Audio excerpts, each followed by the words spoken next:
Recorded Books presents an unabridged recording of The Last Oracle by James Rollins, narrated by Peter J. Fernandez. This book is copyrighted 2008 by James Tchaikovsky. What if you could bioengineer the next great world prophet? Scientifically produce the next Buddha, the next Muhammad, or the next Jesus? Would it mark the second coming, or initiate a chain reaction with disastrous consequences? And now, The Last Oracle.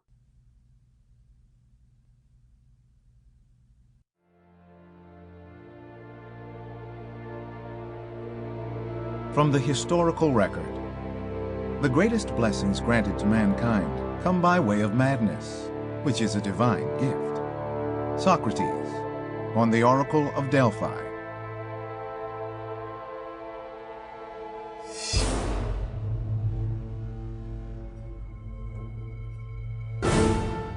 Ancient Greeks, with their pantheon of gods, held an abiding belief in the powers of prophecy. They revered those who could read the portents in the entrails of goats, who saw the future in the rising smoke of a sacrificial fire, who predicted events based on the auguries of tossed bones. But one individual was held in the highest esteem, the mystical Oracle of Delphi. For almost 2,000 years, a succession of closely guarded women resided within the temple to Apollo on the slopes of Mount Parnassus. Each generation, a single woman ascended to the seat of prophecy and took the name Pythia. While under a vapor-induced trance, she answered questions about the future, from the mundane to the profound. Her admirers included leading figures of Greek and Roman history: Plato, Sophocles, Aristotle, Plutarch, Ovid. Even early Christians revered her. Michelangelo painted her prominently on the ceiling of the Sistine Chapel, foretelling the coming of Christ. But was she a charlatan, duping the masses with cryptic answers? No matter the truth, one fact is beyond dispute. Revered by kings and conquerors across the ancient world, Pythia's prophecies changed the course of human history. And while much about her remains shrouded in mystery and mythology, one truth has emerged.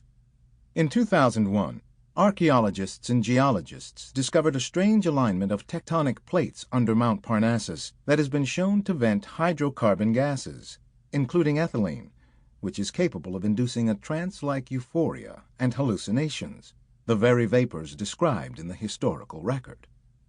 So while science has discovered one of the Pythia's secrets, the ultimate truth remains unknown. Did the oracle truly foresee the future? Or was it divine madness? Man, know thyself, and thou wilt know the universe and the gods. Inscription at the Temple of Delphi.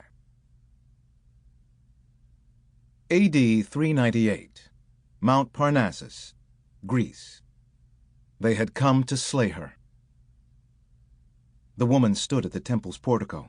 She shivered in her thin garment, a simple shift of white linen belted at the waist, but it was not the cold of pre-dawn that iced her bones. Below, a torchlight procession flowed up the slopes of Mount Parnassus like a river of fire. It followed the stone-paved road of the Sacred Way, climbing in switchbacks up toward the Temple of Apollo.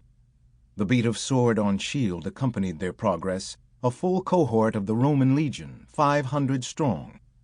The road wound through broken monuments and long ransacked treasuries. Whatever could burn had been set to torch. As the firelight danced over the ruins, the flames cast a shimmering illusion of better times, a fiery restoration of former glory, treasuries overflowing with gold and jewels, legions of statues carved by the finest artisans, milling crowds gathered to hear the prophetic words of the oracle. But no more. Over the past century, Delphi had been brought low by invading Gauls, by plundering Thracians, but most of all, by neglect. Few now came to seek the words of the oracle. A goat-herder questioning a wife's fidelity, or a sailor seeking good omens for a voyage across the Gulf of Corinth. It was the end of times, the end of the Oracle of Delphi. After prophesying for 30 years, she would be the last to bear the name Pythia, the last Oracle of Delphi. But with this Sample complete. Ready to continue?